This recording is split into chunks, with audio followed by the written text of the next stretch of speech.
The sky above New Arcadia flashed brilliant white as Captain Elena Lanvaux crouched behind the remnants of an overturned military transport. Her rapid response unit had been deployed less than 3 hours after the first beams cut through the clouds. 3 hours. That was all it took for humanity's greatest cities to be reduced to light-bathed war zones.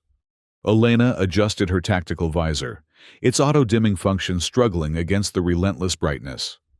The intensity was beyond anything Earth's technology could produce painfully, white, clinically sterile light that penetrated every shadow, every corner, every hiding place. Her unit had already lost 6 soldiers to direct exposure. "Captain, Northwestern Quadrant's gone dark." Lieutenant Alvarez's voice crackled through her comm. "They hit the power stations. Backup generators aren't responding." Elena inhaled sharply. "That's not the Luminari. That's us losing infrastructure." "What's the play, Captain?" She glanced at her tactical display. The invaders' self-proclaimed Luminari had established what intelligence was calling light anchors across the city. Floating craft that resembled geometric chandeliers, each one capable of producing directed beams that could melt through military-grade armor or flood entire city blocks with disorienting brilliance. "Fall back to Extraction Point Delta. Tell Collins and Rivera to meet us at the Aquila Tower entrance." Elena had memorized New Arcadia's underground network during her urban warfare qualification. If they couldn't fight in the open, they'd go where light couldn't follow. The dash across 3 blocks of exposed territory cost them 2 more soldiers. Elena watched helplessly as Private Nguyen stumbled into a direct beam.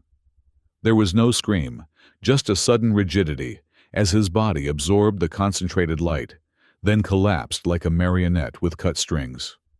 Whatever these weapons did, it wasn't just heat or radiation. It seemed to scramble the central nervous system on contact. Aquila Tower loomed ahead, its sleek architecture now scarred by the invasion.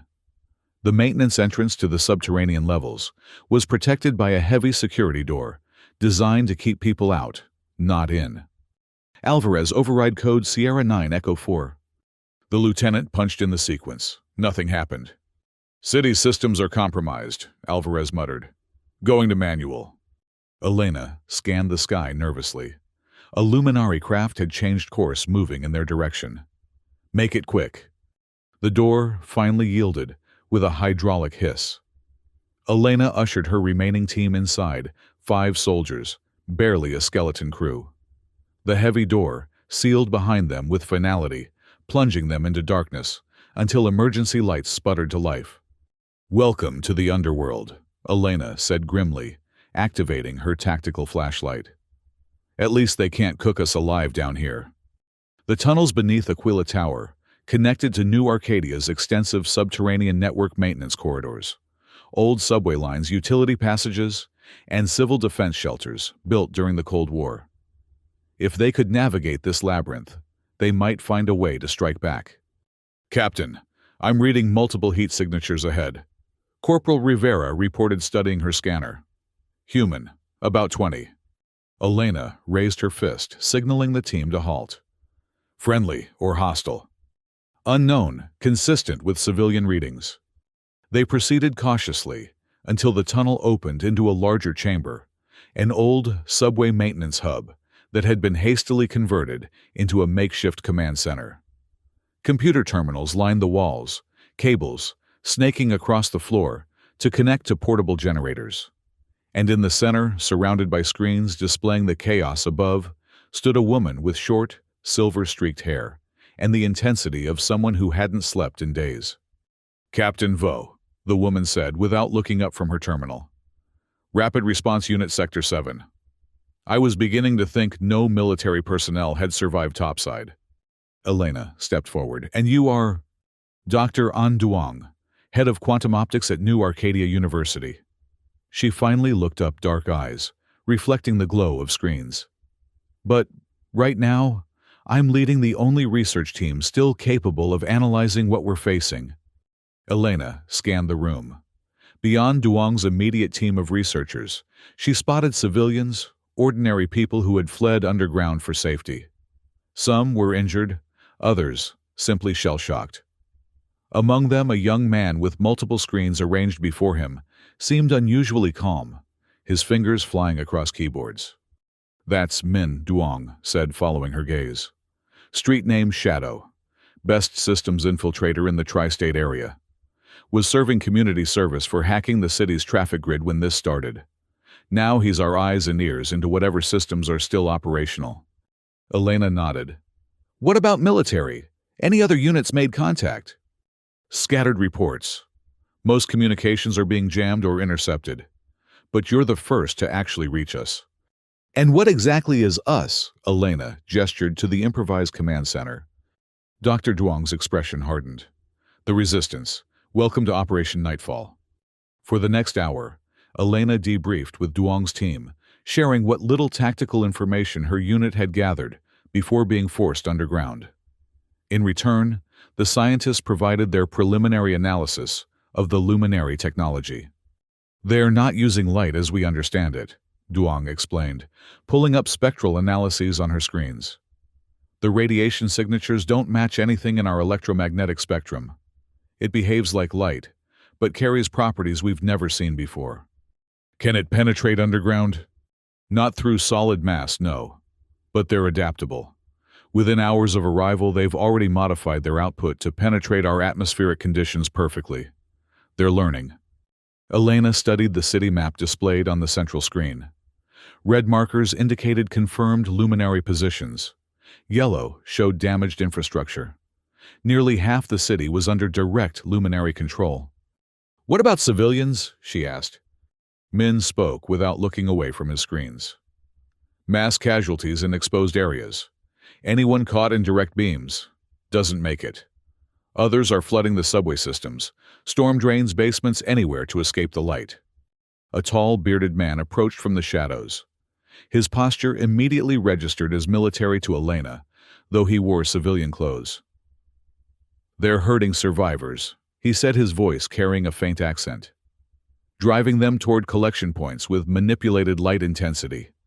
"Captain, this is Roshan," Duong introduced. "Former military sniper. He's been coordinating civilian evacuations to secure underground locations." Roshan nodded curtly. "The Luminari avoid areas of complete darkness. They won't follow people into unlit tunnels or sealed buildings. It's the only advantage we've found." Elena absorbed this information, tactical possibilities already forming in her mind. "They avoid darkness. Why?" Dr. Duong's eyes lit up with scientific curiosity. "That's the question, isn't it? A species that weaponizes light to this degree. What does that tell us about their evolution, their biology?" "It tells us they have a weakness," Elena stated flatly. "Precisely." Duong pulled up a new window on her screen footage, captured from a security camera. The grainy image showed a luminary craft hovering near a power station. As the station exploded and the entire block went dark, the craft jerked violently, its movements becoming erratic.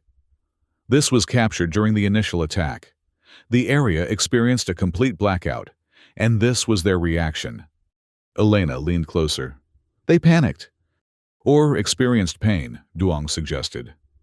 "We've theorized they might have a physiological response to darkness, something beyond mere tactical disadvantage." A plan began forming in Elena's mind. If the Luminari feared darkness, then darkness would become humanity's weapon. "I need resources," she announced.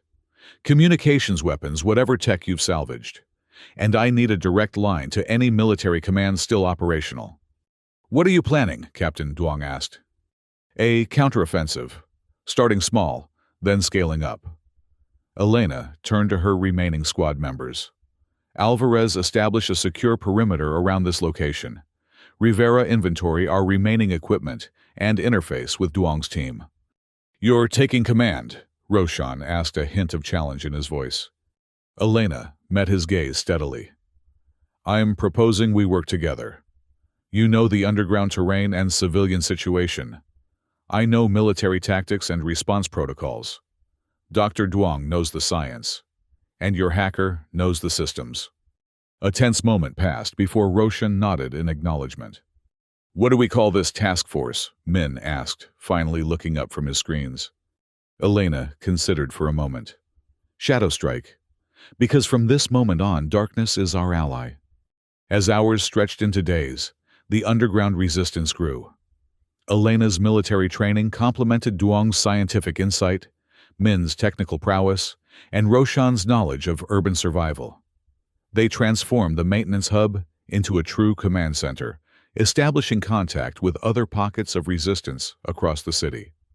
Their first mission, designated Operation Blackout, targeted the city's power grid. Not to destroy it, but to control it. With Min's expertise, they gained access to New Arcadia's electrical systems, creating the capability to strategically cut power to specific sectors. The goal isn't to leave civilians in the dark, Elena explained during the mission briefing. It's to create zones we can control, areas where we determine the light levels, not the luminary. The operation succeeded beyond expectations.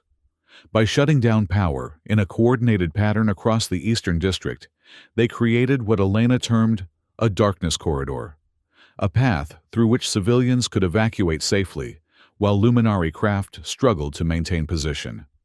But the true breakthrough came from Dr. Duong's laboratory, a repurposed maintenance room where she and her team worked tirelessly. We're calling it the Shadow Generator, she announced 1 week into the occupation, unveiling a device roughly the size of a backpack. It doesn't just absorb light, it creates a field where light physically cannot exist. Elena studied the device skeptically. How is that possible? The luminary technology gave us the key. Duong explained, her exhaustion momentarily forgotten in the excitement of scientific discovery. Their light carries quantum properties we've never seen before. We've essentially reverse-engineered those properties to create the opposite effect. Initial field tests proved promising. The shadow generator created spheres of absolute darkness that luminary beams could not penetrate. More importantly, when deployed near their craft, the darkness caused visible distress to the vessels, forcing them to retreat. They don't just avoid darkness, Roshan observed after the third test. They fear it, like it causes them physical pain. Elena watched the footage of a luminary craft recoiling from the darkness field. Then we hit them where it hurts. Operation Phantom marked their first offensive action. Using modified shadow generators mounted on remote drones, they created mobile darkness fields that pursued luminary craft through the skies above New Arcadia. The effect was immediate and dramatic. The invaders retreated from entire sectors, their formations breaking as they fled the advancing shadows. For the first time since the invasion began, humanity had pushed back. But the luminary adapted quickly. Within days, they established fortified positions around key infrastructure, particularly their primary light transmission station, which they'd constructed atop the new Arcadia Convention Center. This facility, which Elena dubbed the Lighthouse, coordinated their light-based attacks and communications. We need to take it out, Elena declared during the War Council that had become their daily ritual. But conventional assault won't work. They've surrounded it with their most powerful light barriers. Then we go under it, Roshan suggested. He pulled up the city's architectural plans on the main display. The convention center was built above an old parking structure that connects to the main tunnel system. If we can access that, we might reach the transmission station from below. The plan evolved into Operation Tunnel Strike, their most ambitious and dangerous mission yet. Elena would lead a strike team through the underground network to plant shadow generators directly beneath the luminary transmission station. If successful, they would create a darkness field powerful enough to disrupt the entire luminary command structure. The night before the operation, Elena found herself unable to sleep. She wandered the dimly lit corridors of their underground base until she reached Dr. Duong's laboratory. The scientist was, as usual, still working. You should rest, Elena said. Tomorrow's mission needs you alert. Duong looked up from her workbench, where components of a new shadow generator lay in various stages of assembly. I could say the same to you, Captain. Elena smiled faintly. Occupational hazard. Never could sleep before a mission. Is it because you're worried about the outcome, or because you're eager to begin? Both. Elena moved closer to examine the device. Will it work? Duong's hands stilled. The science is sound, but science doesn't account for everything. Like what? Like why beings of light would evolve to fear darkness so completely. It defies natural selection. A species shouldn't develop such a debilitating vulnerability. Elena considered this. Unless the darkness contains something they fear more than death. Duong's eyes met hers. That's what worries me. What if we're not just turning off their lights? What if we're opening a door to something worse? We've run out of alternatives, Doctor. They've taken our cities, our infrastructure, our ability to fight back conventionally. Darkness is the only weapon we have left. The scientist nodded slowly. Just promise me something, Captain.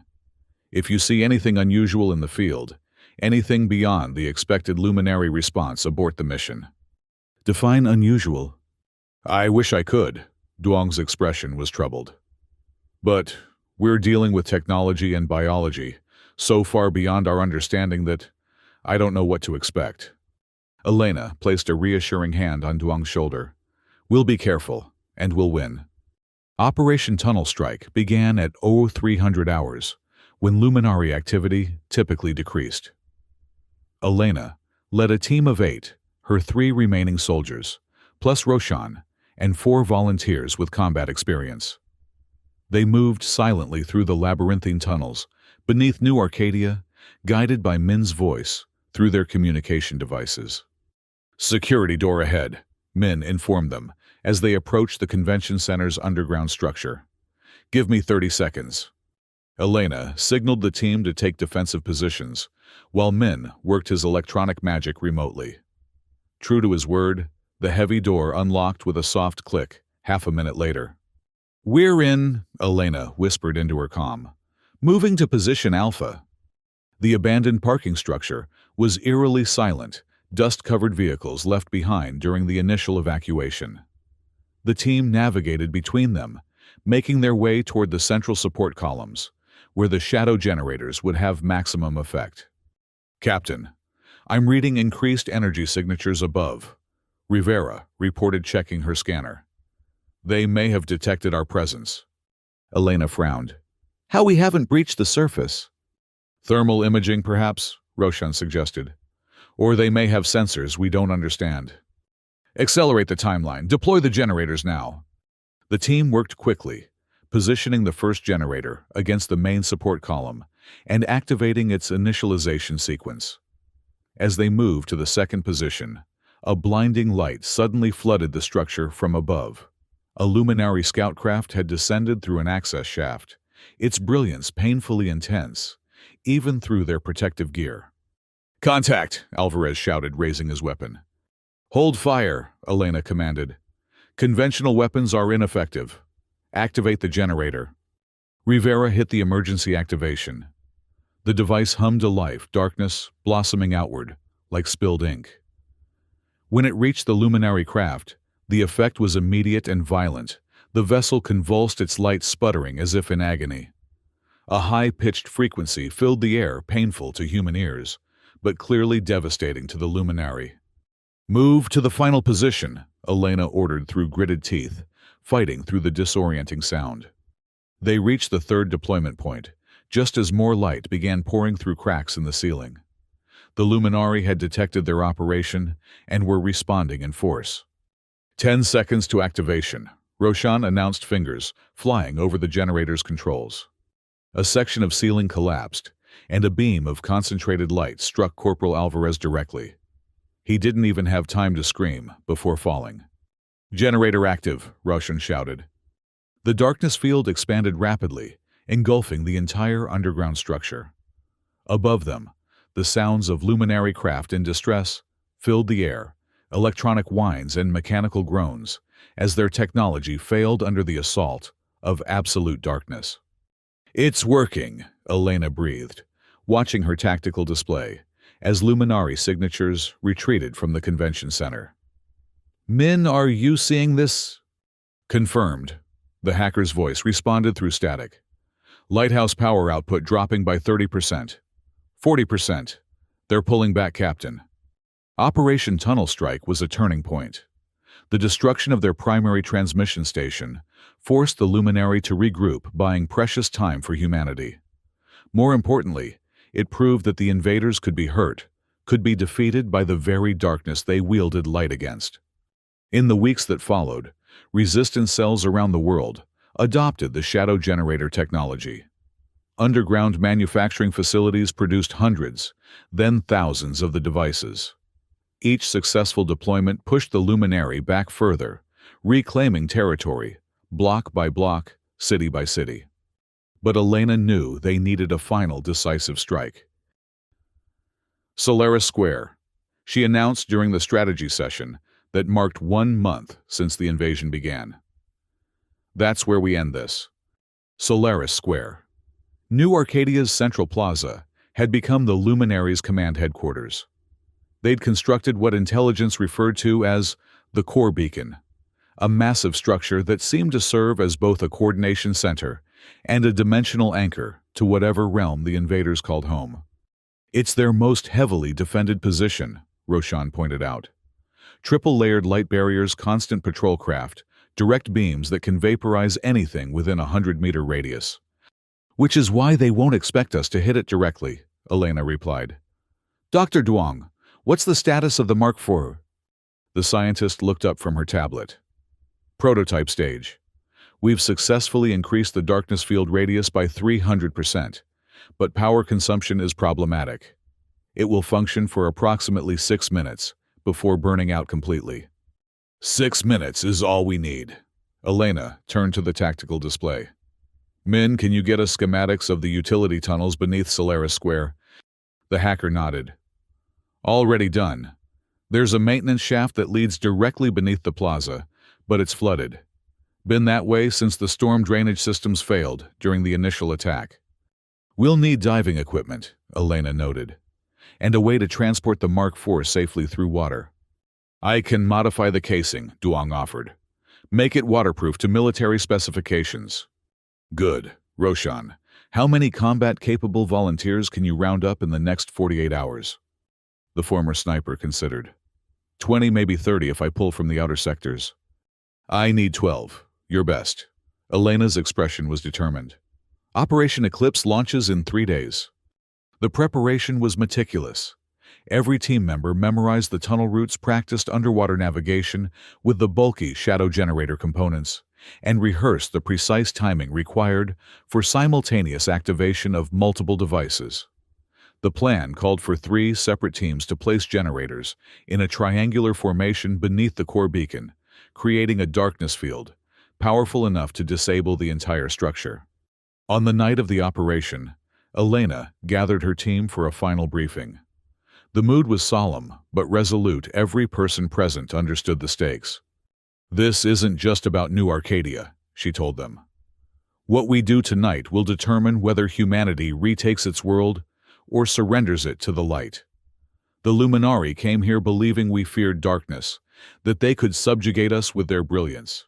Tonight we show them how wrong they were. How wrong. They moved out at midnight, descending through access points spread across the city to avoid detection. Elena led the central team with Roshan and Rivera, commanding the flanking groups. The waterlogged tunnels were treacherous, dark, confined spaces, filled with debris and exposed electrical wiring. First checkpoint reached. Roshan's voice came through the comm, distorted by water and concrete. Second team in position, Rivera confirmed moments later. Elena's group pressed forward, navigating by touch more than sight, as they approached Solaris Square from below. The water deepened as they neared the central drainage junction, forcing them to use breathing apparatus for the final stretch. Movement above Min warned through the comm. They've increased patrol frequency. Something's got them nervous. They should be, Elena replied grimly. When they finally reached the deployment point directly beneath the core beacon, according to their calculations, Elena signaled for the Mark IV to be unpacked. The generator was larger than previous models, its sleek casing housing technology that had evolved rapidly over the past month, through Dr. Duong's relentless innovation. Central team ready for deployment, Elena reported. Status check. Eastern point ready, Roshan confirmed. Western point ready, came Rivera's response. Synchronizing timers, Elena instructed. Mark for activation in 3, 2, 1. Now. The generators hummed to life simultaneously, their darkness fields expanding and merging into a single zone of absolute nothingness. Above them, the effect was immediate and catastrophic for the luminary. Distress signals filled every frequency as their craft lost power and control. The core beacon itself began to flicker, its brilliant illumination faltering under the assault. "It's working," Min's excited voice carried over the comm. "Their entire network is destabilizing." Then, something unexpected happened. As the darkness field reached maximum intensity, the core beacon didn't simply shut down, it imploded, collapsing inward with a silent flash that momentarily turned night into negative day. A shockwave rolled outward, physical, and yet not more felt than seen. In the tunnels below, Elena and her team were thrown against the walls by the force. "What was that?" Rivera demanded through the comm. "Unknown." Dr. Duong's voice responded tight with concern. "Energy readings are off the charts, but inverted somehow. Like we've created a dark star." "Is that bad?" Elena asked, already knowing the answer. "Potentially catastrophic. The field isn't just blocking their light anymore. It's actively consuming it, creating a cascading failure in their dimensional technology." Above ground, the effects were becoming visible even to the naked eye. The luminary craft were retreating en masse, their formation disintegrating as they fled from the expanding darkness. The core beacon continued to collapse in on itself, shrinking from a massive structure to a dense point of anti-light. Then, as suddenly as it had begun, it stopped. The point vanished with a thunderclap that shattered windows across the city. In its place, silence fell, true silence undisturbed by the humming of luminary technology or the harsh frequencies of their communication. "Report!" Elena commanded, pulling herself to her feet in the flooded tunnel. "They're gone," Min responded, wonder in his voice. "All luminary signatures have vanished from our sensors. The core beacon is completely destroyed." "All teams return to base immediately," Elena ordered. "Something tells me this isn't over yet." She was right. By the time the strike teams had reunited at their underground headquarters, reports were flooding in from around the world. The luminary retreat wasn't isolated to New Arcadia, it was global. From Tokyo to London, Moscow to Sydney, the invaders had abandoned their positions simultaneously, their craft vanishing from Earth's skies. "Did we win?" Rivera asked, the question on everyone's mind. Dr. Duong's expression was troubled as she analyzed the incoming data. "I'm not sure win is the right word. The darkness field we created didn't just drive them away, it broke whatever tether connected them to our dimension. The readings suggest a catastrophic collapse of their bridgehead technology." "Meaning what exactly?" Elena pressed. "Meaning they couldn't retreat even if they wanted to. The pathway home is gone." Duong looked up from her screens. "We didn't just defeat them, Captain. We may have annihilated them entirely." The realization was sobering. What had begun as a desperate defense had ended with potentially genocide-level consequences for an alien species. Elena felt the weight of that responsibility settle across her shoulders. "We did what was necessary," Roshan stated firmly, reading her expression. "They gave us no choice." "There's something else," Min interrupted, his fingers flying across his keyboard. "I'm intercepting a transmission. It's not from Earth." He routed the signal to the main speakers. A voice filled the room, strangely harmonious, yet discordant, speaking in a language no human had ever heard. But beneath the alien syllables, an emotional quality was unmistakable fear. "They're requesting communication," Min translated through his decryption software.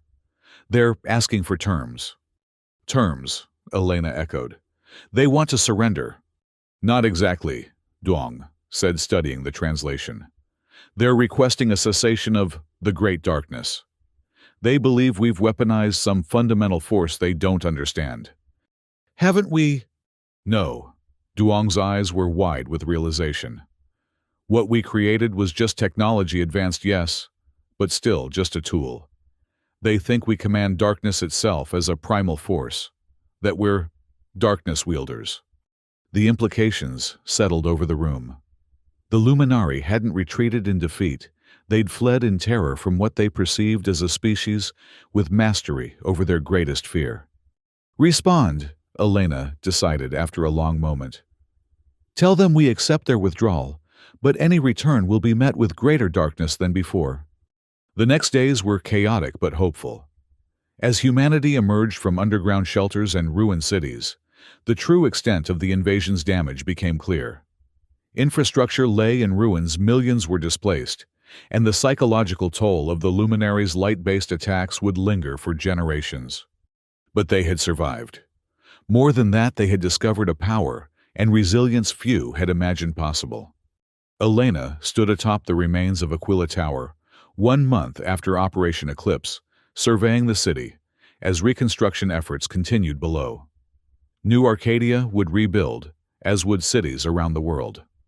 The night sky above was clear for the first time since the invasion stars visible, without the constant glare of luminary craft. Beautiful, isn't it? Dr. Duong said, joining her at the observation point. Darkness, I mean. I never properly appreciated it before. Elena nodded. They thought we feared what they were offering, perfect, constant light. They never understood that we need the darkness just as much. Balance, Duong agreed. Something their evolution apparently never taught them. What will you do now? Elena asked. Return to quantum physics research. The scientist smiled. In a way, the shadow generator technology has applications beyond warfare. Imagine controlled darkness fields for astronomical observation, for environmental restoration of light-polluted ecosystems, for medical treatments of photosensitive conditions. From weapon to tool, Elena mused. The best possible outcome. And you, Captain, the military will want their hero back. Elena considered the question. In the aftermath of the invasion, she had been promoted, decorated, offered command positions that would have seemed impossible a few months ago. Captain Elena Vo, the woman who turned darkness into humanity's salvation, could write her own ticket. I'm staying here, she decided. New Arcadia needs rebuilding, and I understand its tunnels better than anyone now. Besides, someone needs to keep an eye on the shadows, make sure we remember their value. Below them, the city's lights were coming back online, sector by sector. Not the harsh, overwhelming brilliance of the Luminari, but the warm, varied illumination of human civilization. Street lamps creating pools of light with shadows between apartment windows, glowing softly, car headlights moving through darkened streets. Light and darkness in harmony as they were meant to be. They thought humans feared darkness. Duong reflected, until we turned off the lights. Elena smiled, and showed them something far more frightening, a species that embraces both light and shadow, that finds strength in what they feared most.